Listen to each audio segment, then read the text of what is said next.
ഈ രാജുവേട്ടനൊരു കാര്യം.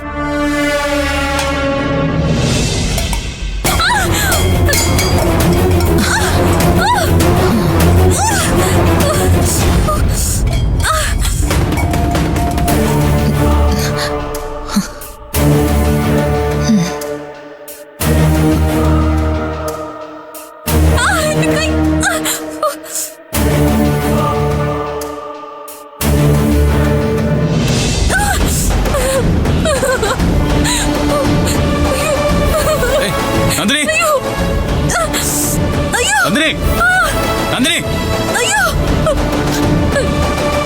നന്ദിനി, എന്താ എന്താ പറ്റിയ? ഈ പാത്രം എടുത്തപ്പോ എന്റെ കൈ പൊള്ളി. നോക്കട്ടെ. അയ്യോ മോളെ, മോളെ, വേഗം പോയി മേടിച്ചെടുത്തു. വേഗം പോ. നോക്കട്ടെ, എവിടെ നോക്കട്ടെ.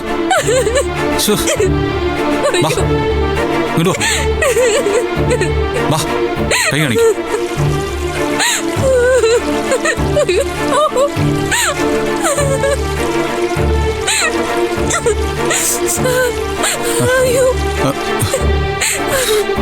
വാ വാ, ഇവിടെ ഇരിക്ക.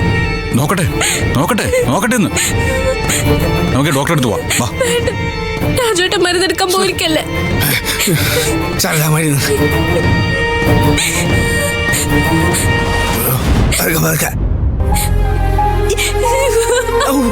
കാണിക്കേ.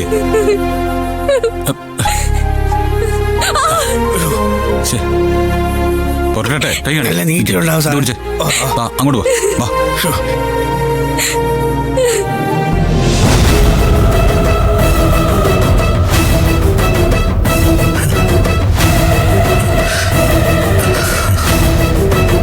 അതെ, എന്താ ഇന്ദ്രജെ അവിടെ ഒരു ശബ്ദം കേട്ടെ? അവളുടെ വലത് കൈ പൊള്ളി. ഇനി അവൾ ആ കൈ അനക്കില്ല.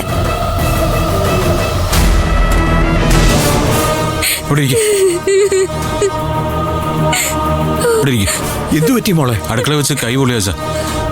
നന്ദിനി, നന്നായിട്ട് പൊള്ളിയിട്ടുണ്ട്. താൻ ഞാൻ പറയുന്നൊന്ന് കേക്ക്. നമുക്ക് ഡോക്ടറെ അടുത്തേക്ക് പോവാം. കുഴപ്പമില്ല സർ, മരുന്ന് പുരട്ടിയതല്ലേ, ഇനി ശരിയായിക്കോളും.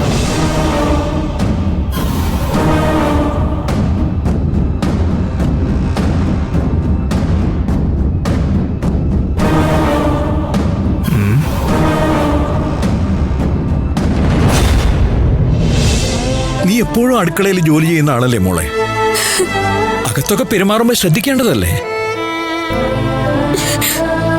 അതിനിപ്പോ അടുക്കളക്കാരിയുടെ മനസ്സല്ലല്ലോ. കമ്പനി ഓണർ അല്ലേ, ഓണർ.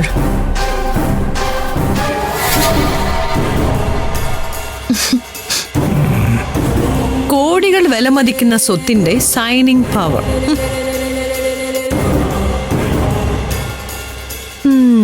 ആ അഹങ്കാരത്തിന് കിട്ടിയ ശിക്ഷയായിട്ട് കരുതിയാ മതി. ഒന്ന് നിർത്തുന്നുണ്ടോ? കഴിഞ്ഞ ദിവസം അളിയന്റെ കൈവിരലുകൾ മിക്സ് ചെയ്യപ്പെട്ടല്ലോ. അപ്പൊ പറഞ്ഞ ആരെങ്കിലും അത് അഹങ്കാരത്തിന്റെ കൂലിയാണെന്ന്? അത് കഴിഞ്ഞ് അളിയന്റെ കണ്ണിന് അപകടം പറ്റിയല്ലോ. അതിനാരെങ്കിലും പറഞ്ഞോ അഹങ്കാരത്തിന്റെ കൂലിയാണെന്ന്? പറയില്ല. അപ്പോഴേക്കും ആ രണ്ടപകടം ഇവിടെ എത്തിയത് നന്ദിനി കാരണമാണോ എന്ന് അറിയാനുള്ള വ്യഗ്രതയായിരുന്നു. ഇപ്പൊ എന്താ മറിച്ചൊന്നും ചിന്തിക്കാത്തത്? നന്ദിനിക്ക് പറ്റിയ ഈ അപകടം ഈ കൂട്ടത്തിൽ ആരെങ്കിലും കരുതിക്കൂട്ടി ചെയ്താണെന്ന് ചോദിക്കാത്ത എന്താ? അയ്യോ, ഇവിടെ ആർക്കും അതിന്റെ ആവശ്യമില്ല. അതെടുത്ത് മറ്റുള്ളവരുടെ തലയിലെടുത്ത് വെക്കാനും ശ്രമിക്കാൻ വേണ്ട. ഇത് ആരുടെ തലയിലാണ് വെക്കേണ്ടതെന്ന് എനിക്ക് നന്നായിട്ട് അറിയാം. തെളിവടക്കം പിടിക്കപ്പെടുമ്പോ എല്ലാവരും ഇതുപോലെ തന്നെ നിൽക്കണം. കേട്ടല്ലോ എല്ലാവരും?